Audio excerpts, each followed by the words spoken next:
বিস্তীর্ণ হাওরের বুকে চারিদিক জুড়ে শুধু ফসলের মাঠ আর ধুধু প্রান্তর, ঝড় বৃষ্টি কিংবা তীব্র রোদ। প্রতিদিনই জীবনের ঝুঁকি মাথায় নিয়ে খেটে চলেন কৃষক আর জেলেরা। সকাল থেকে সন্ধ্যা, বিরাম নেই, ছুটি নেই। ক্ষুধা, তৃষ্ণা, ক্লান্তি সবকিছু সঙ্গী করেই তারা লড়ে যান জীবন ও জীবিকার যুদ্ধ। অষ্টগ্রামের বড় হাওরে এমনই এক যুদ্ধের ময়দানে এবার একটু স্বস্তির ছায়া এনে দিয়েছে একটি আশ্রয়কেন্দ্র। অষ্টগ্রাম সদর ইউনিয়ন পরিষদের চেয়ারম্যান সৈয়দ ফাইয়াজ হাসানের ব্যক্তিগত উদ্যোগে এই ইউনিয়ন পরিষদের অর্থায়নে নির্মিত হয়েছে 2 তলা বিশিষ্ট একটি আধুনিক আশ্রয়কেন্দ্র। কৃষক পরশুদ্দিন বলেন, ঝড় বৃষ্টি বা বজ্রপাতের ভয় আর নেই। নিরাপদ আশ্রয় এখন হাতের কাছেই। বহুলানো তো এই বই আতঙ্ক তাহে, এরপরে আরো ঠান্ডা চিন্তা তাহে যে আমরা এরা বন্ধ গেছে, কি অবস্থা জানে আছে, ঠান্ডা গুড়া হরই নাকি ঠান্ডা যখন শুরু তো অনেক বই আসে মনের মধ্যে, হয়তো দৌড়ায় বাড়িতে কাজ কামে তো ক্ষতি হয়, কোচ কামে তো প্রচুর ক্ষতি হয়, যখন বৃষ্টি আয় জ্বর আয় তখন তো অনেক ক্ষতি হয়। মৌসুমী শ্রমিক রুকুমিয়া বললেন, গরমে ছায়া নাই, গাছ নাই, এখানে এসে একটু পানি খাই, বিশ্রাম নেই। আউরের মানুষ বিরাট পরিশ্রম করে, পানি ফাঞ্জি লাগি, জিরানি লাগি, অনেক কষ্ট। এই যে আমাদের গাছ গাছালি নাই আউরের মাঝে, অনেক বড় আউর তো মানুষ এটা আমার জিরা পানি ফাঞ্জি কা এটা চেয়ারম্যানে করে যাবেন, যখন মানুষের শান্ত হয়েছে আর কি, তার বিরোধিতা তাহলে মানুষে করে দিলে সুখ সুবিধা হয়। আউর তো আনালে হানি হাঞ্জি খাওয়া লাগি, এর লাগি জিরানি লাগি, অনেক পরিশ্রম। শুধু বিশ্রামই নয়, আশ্রয় কেন্দ্রে রয়েছে সুপেয় পানির ব্যবস্থাও। বসানো হয়েছে গভীর নলকূপ। কৃষক রহিম জানালেন, আগে ক্লান্ত শরীর নিয়ে বাড়ি যেতে হতো, এখন কাজের ফাঁকে একটু চোখ বন্ধ করে নিলেই হয়। মাঠে কাজ করতে পানির টিউবওয়েল তাকাতে অনেক সুবিধা, বাড়িতে যাওয়া লাগে না।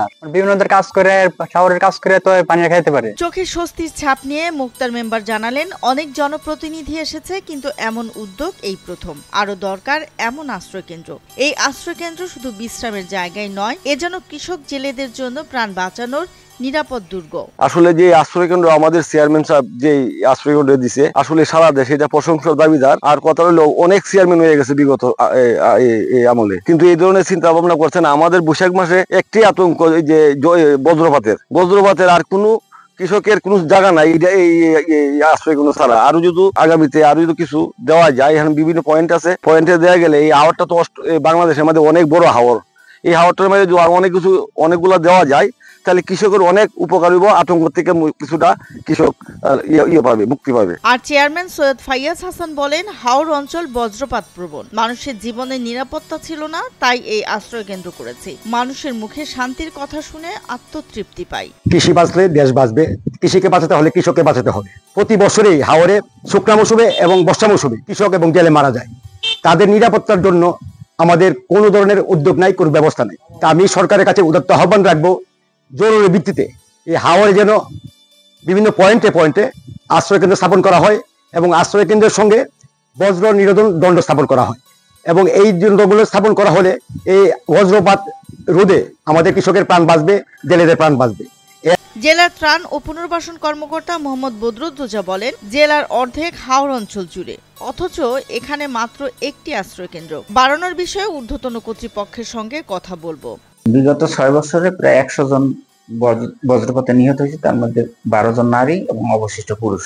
এবং বজ্রপাতে নিহত বা যে কোনো দুর্যোগের জন্য আমাদের আশ্রয়কেন্দ্র আছে, তবে লোকালয়ে বিস্তীর্ণ হাওরে আশ্রয়কেন্দ্র নাই। এই বিষয়ে আমরা কর্তৃপক্ষকে অবহিত করবো আশ্রয়কেন্দ্র করার জন্য। একটি ছোট উদ্যোগ বদলে দিতে পারে একটি বিশাল জনগোষ্ঠীর জীবন। বড় হাওরের কৃষক জেলেরা তাই আজ বলছেন, এই আশ্রয় কেন্দ্র আমাদের জীবনের আশার আলো।